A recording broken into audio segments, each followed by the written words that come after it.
పెళ్లి కూతుర్ని రెడీ చేయించడానికి మంచి బ్యూటీషియన్స్ని ఇద్దరిని పంపించండి. అలాగే మేడం. వాళ్ళని కొంచెం ముందుగా రమ్మని చెప్పండి. అలాగే మేడం. శ్యామకి ఎలా మేకప్ చేయాలో నేను చెప్తాను.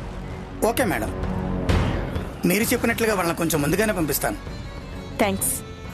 It's okay ma'am. ఉంటాను సార్. మరి మంచిదండి. అమ్మా ఉంటానమ్మా.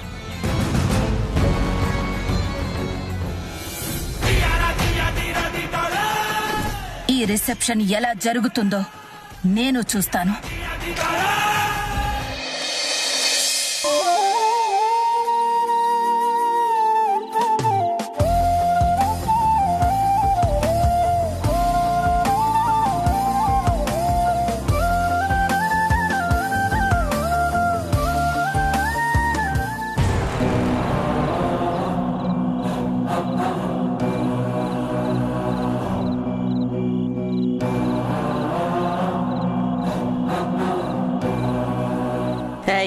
ఏం చేస్తున్నావు ఇక్కడ?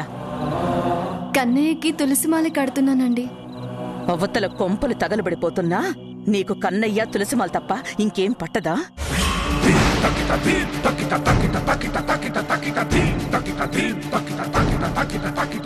ఏం జరిగిందండి?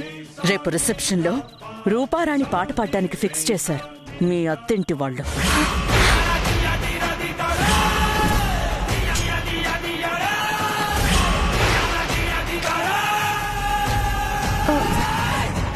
అలా ఎలా కుదురుతుందండి?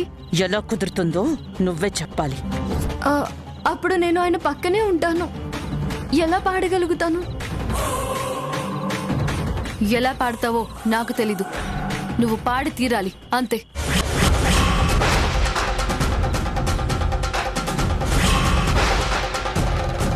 నువ్వు గనక రేపు రిసెప్షన్లో పాట పాడలేదో మీ అమ్మా నాన్నల్ని పోలీసులకు పట్టిస్తాను, జాగ్రత్త.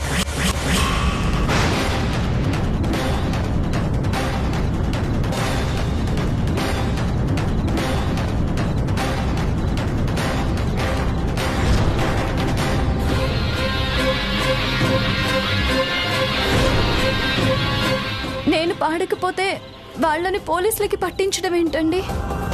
ఏంటా మీరివ్వాల్సిన 10 లక్షలు నేనిస్తానని ఆ మల్లికార్జున్ మాయమాటలు చెప్పి పెళ్లి జరిపించేసి మాయమైపోయాడు. ఇప్పుడు ఆ 10 లక్షలు తీర్చాల్సింది మీ అమ్మా నాన్నే కదా?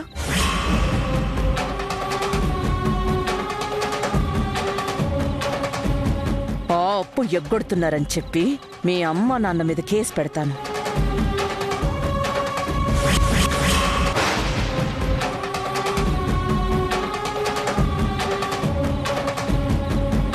అప్పుడు పోలీసులు వస్తారు, నానా అల్లరి చేస్తారు.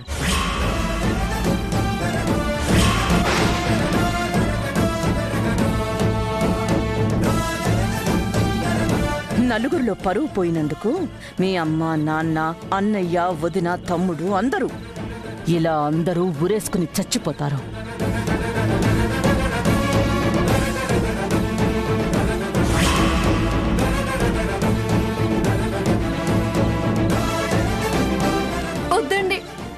దయచేసి ఆ పని చేయకండి. మీకు దండం పెడతానండి. దయచేసి అలా చేయొద్దు. నీ బోడి దండాలు ఎవరికి కావాలి? మాకు పాట కావాలి.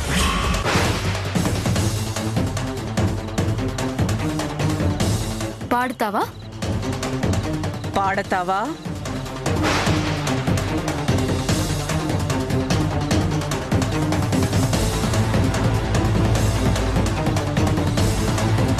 రిసెప్షన్ లో పాట పాడతావా? ఎలా పాడాలో అర్థం కావడం లేదండి. ఎలాగోలా 3 నిమిషాలు అందరి కళ్ళు కప్పి పాట పాడాలి. రూపారాణి పేరు నిలబెట్టాలి. తేడా వచ్చిందో పోలీసులు, పరువు, కుటుంబం మొత్తం సామూహిక ఆత్మహత్య. గుర్తుంచుకో.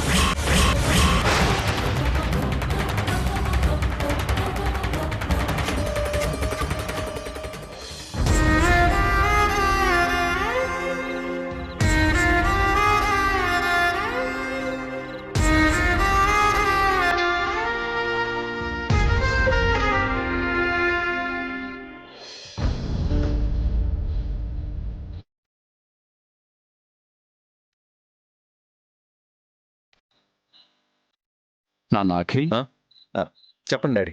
రిసెప్షన్ ఏర్పాటు చేయడం మీ మమ్మీకి అస్సలు ఇష్టం లేదురా. నా మాట కాదనలేక సరే మీ ఇష్టం అంది. కానీ తన వరస చూస్తుంటే తను రిసెప్షన్కి అటెండ్ అయ్యేలా లేదు. నీ పెళ్ళికి మీ మమ్మీ ఎలాగూ రాలేదు, రిసెప్షన్ కూడా తను రాకపోతే బాగోదురా. పెళ్ళప్పుడంటే అఖండ దీప పూజ చేస్తూ ఇంట్లోనే ఉండిపోయింది. అందుకనే పెళ్ళికి రాలేకపోయిందని నలుగురికి చెప్పగలిగాం. ఇప్పుడు ఇంట్లోనే రిసెప్షన్ జరుగుతున్నప్పుడు మీ మమ్మీ రాకపోతే నలుగురికి ఏం సమాధానం చెప్తాం? సో ఎలాగోలా మీ మమ్మీని ఒప్పించి రిసెప్షన్కి తీసుకొచ్చే బాధ్యత నీదే. వస్తుంది డాడీ. మమ్మీ తప్పకుండా రిసెప్షన్కి వస్తుంది. ఈ అఖిల్ కోసం తప్పకుండా వస్తుంది డాడీ. మమ్మీని నేను తీసుకొస్తాను. హా, ఇప్పుడు నాకు నిశ్చింతగా ఉంది Akhil. Good night daddy. Good night.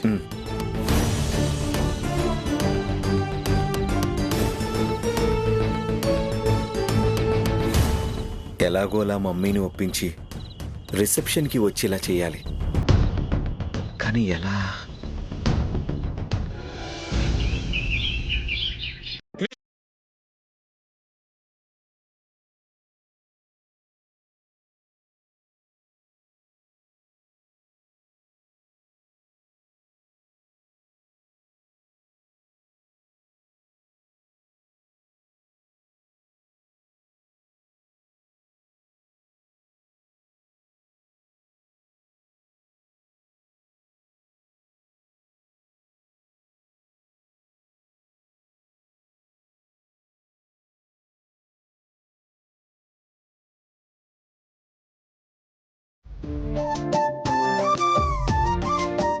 ఏంటి కన్నయ్య ఇది?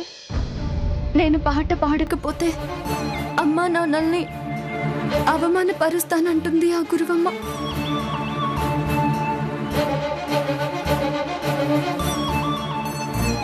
ఇప్పుడు నేను పాట ఎలా పాడగలుగుతాను కన్నయ్య? అప్పుడు నేనాయన పక్కనే ఉండాలి కదా. నేనాయన పక్కనే ఉండి పాట ఎలా పాడగలుగుతాను? ఏంటి కన్నయ్య ఇది? నాకింత పెద్ద ఆపద తీసుకొచ్చావేంటి? ఆపద్ బంధువుడు నువ్వే కాబట్టి ఈ ఆపద నుంచి నువ్వే నన్ను కాపాడాలి, అంతే.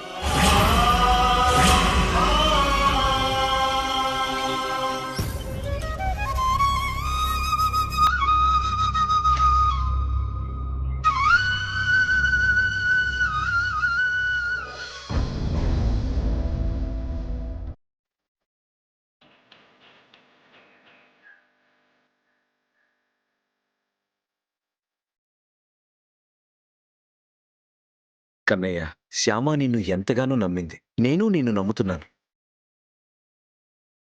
శ్యామ ఇప్పుడు నిన్ను ఏం కోరిక కోరిందో నేను ఊహించగలను. ప్రస్తుతం శ్యామ కోరిక, నా కోరిక ఒక్కటే. మా అమ్మ మారాలి. అమ్మకి శ్యామ మీద కోపం పోవాలి. మా కోరికని తీర్చే బాధ్యత నీదే కన్నయ్య.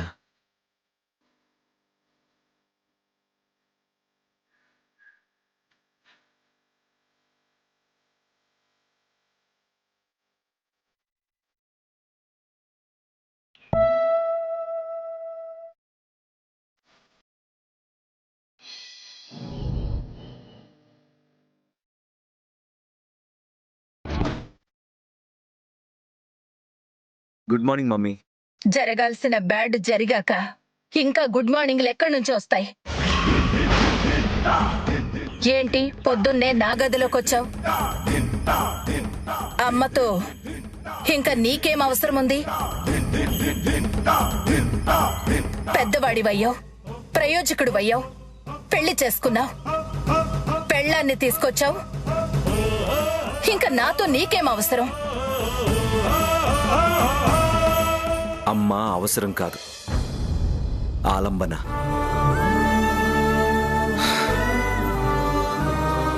కూర్చో. మమ్మీ, నేను ఎంత పెద్దవాడినైనా, ఎంత ప్రయోజకుడినైనా నీకు బిడ్డను కాకుండా పోను.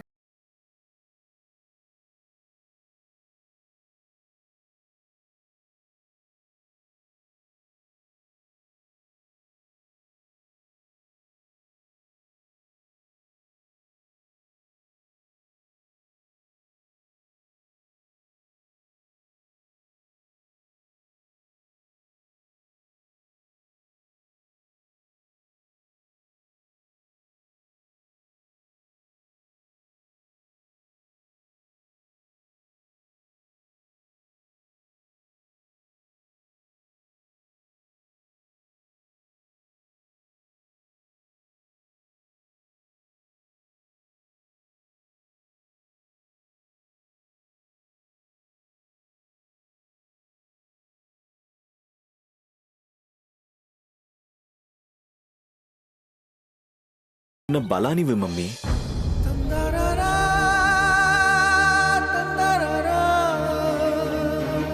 అదే నాన్న నా భయం, అదే నా భయం. చీకటంటే భయపడే నీకు చీకటే భార్యగా వచ్చింది.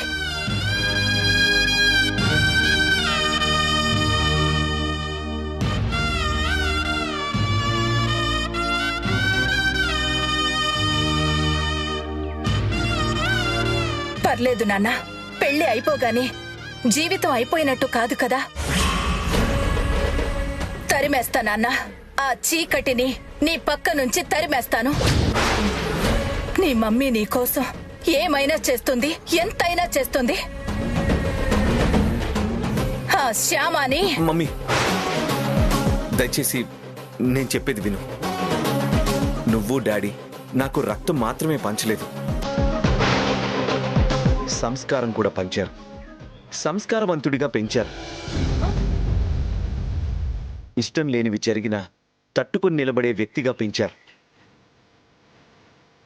ఎటువంటి కష్టం వచ్చినా బాధ్యతని మర్చిపోలేని వ్యక్తిగా పెంచారు. మీ పెంపకాన్ని గౌరవిస్తూ శ్యామ విషయంలో నేను బాధ్యతగా ప్రవర్తిస్తున్నాను. దయచేసి నువ్వు కూడా నీ బాధని తగ్గించుకుని బాధ్యత గురించి ఆలోచించు మమ్మీ, ప్లీజ్. ఏంట్రా బాధ్యత? ఏంటి? నా కొడుకు జీవితం నా కళ్ళ ముందే నాశనం అయిపోతుంటే చూస్తూ ఊరుకోవడమా నా బాధ్యత?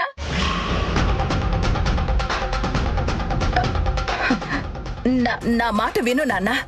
ఆ శ్యామ నీకు తగిన భార్య కాదు.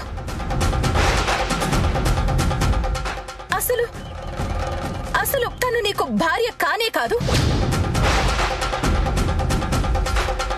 కాదు కాదు అని 100 సార్లు అనుకున్నా ఆయనది కాకుండా పోదు కదా మమ్మీ. నా మాట విని నువ్వు కూడా రిసెప్షన్కి రావాలి మమ్మీ, ప్లీజ్. రాను, చచ్చినా నేను ఆ రిసెప్షన్కి రాను. రావాలి మమ్మీ, నువ్వు రిసెప్షన్కి రావాలి.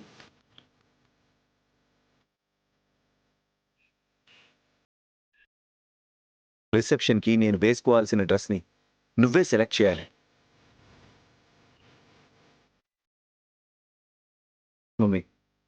రిసెప్షన్లో నలుగురిలో నువ్వు నవ్వుతూ కనిపించాలి. నేను రాలేను.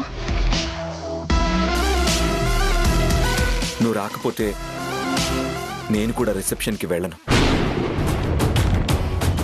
ఆ రిసెప్షన్లో నువ్వు నేను లేకపోతే నలుగురిలో నాన్నగారి పరువు ఏమవుతుందో ఒక్కసారి ఆలోచించు. పెళ్లి కూతుర్ని ఒక్కదాన్ని కూర్చోబెట్టి రిసెప్షన్ జరిపితే వచ్చిన గెస్ట్లందరూ డాడీని ఎన్ని ప్రశ్నలు అడుగుతారో ఒకసారి ఆలోచించు. వాళ్ళందరికీ సమాధానం చెప్పలేక డాడీ ఎంత ఇబ్బంది పడతారో ఆలోచించు మమ్మీ. ప్రస్తుతం పంతానికి పోవడం వల్ల పరువు పోవడం తప్ప వేరే ఉపయోగం ఏం ఉండదు మమ్మీ, ప్లీజ్ ఆలోచించు.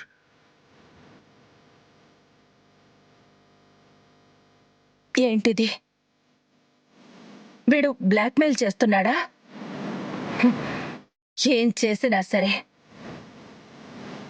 నేను రిసెప్షన్కి వెళ్ళనుగాక వెళ్ళను.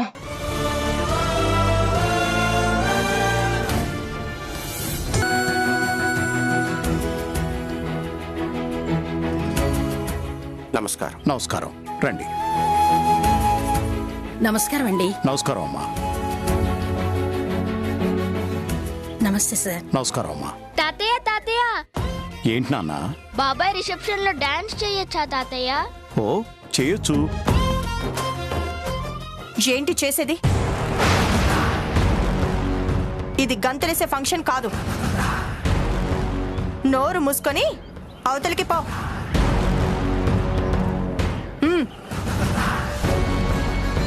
ఏంటమ్మా నువ్వు? ఎందుకు పిల్లవాడిని అనవసరంగా కసురుకున్నావు?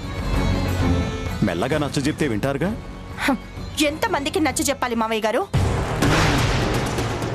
అక్కడ అత్తయ్య గారికి ఎంత నచ్చ చెప్పినా ఆవిడ రిసెప్షన్కి రాను అని మొండి పట్టుకొని కూర్చున్నారు. రిసెప్షన్లో అత్తయ్య గారు లేకపోతే నలుగురు ముందు మీ పరువు ఏమైపోతుంది? ఆలోచించండి. హో, అదా నీ టెన్షను? ఆ టెన్షన్లో ఉండి పిల్లాడిని అలా కసురుకున్నావా? మీ అత్తయ్య గారి విషయంలో నువ్వేం టెన్షన్ పడాల్సిన పని లేదమ్మా. అఖిల్ వాళ్ళ మమ్మీని ఒప్పించి రిసెప్షన్కి తీసుకొస్తాడు. సరేనా? నువ్వు వెళ్ళి శ్యామ సంగతి చూడమ్మా. వెళ్ళి తన్ని తొందరగా రిసెప్షన్కి తీసుకురా. వెళ్ళు. ఆనందవర్మ గారు నమస్కారం. సుబ్బారావు గారు. అంటే ఆఖరికి నన్ను శ్యామ పనులు చేసే సర్వెంట్ని చేశారన్నమాట. ఓకే ఓకే, ఒక విధంగా దాన్ని ఇంట్లోంచి తరిమేయాలని నా ప్లాన్ ఇంకా సులభమవుతుంది.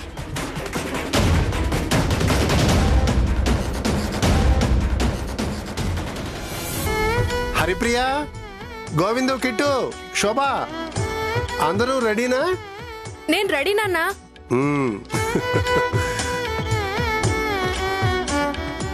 నాన్న నేను కూడా రెడీ నాన్న. మరి అత్తా కోడళ్ళు ఇంకా రాలేదేంట్రా? వాళ్ళు వచ్చేసరికి అక్కడ రిసెప్షన్ మొదలైపోతుందేమో నాన్న. మేం లేకుండా రిసెప్షన్ ఎలా మొదలవుతుంది?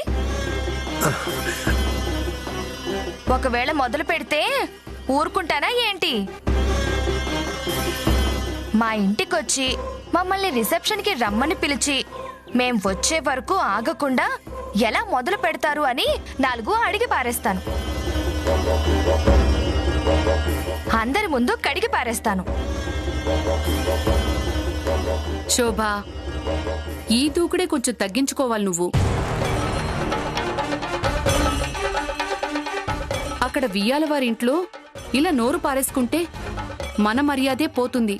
అంటే నాకు మర్యాద తెలియదంటారా? నేను మర్యాద నిలబెట్టుకునేదాన్ని కాదు అంటారా? నేను మర్యాద పోగొట్టుకునేదాన్ని అంటారా? అలా అని నేను అనలే శోభా. అక్కడ నువ్వు నోరు జాగ్రత్తగా పెట్టుకో అంటున్నాను. నేను ఎంత జాగ్రత్తగా ఉన్నా నా నోరే మీకు కనబడుతుంది. అబ్బా, ఆపండి మీ గొడవ. ఇలా గొడవ పడేటట్లయితే అసలు మీరిద్దరు అక్కడికి రావద్దు.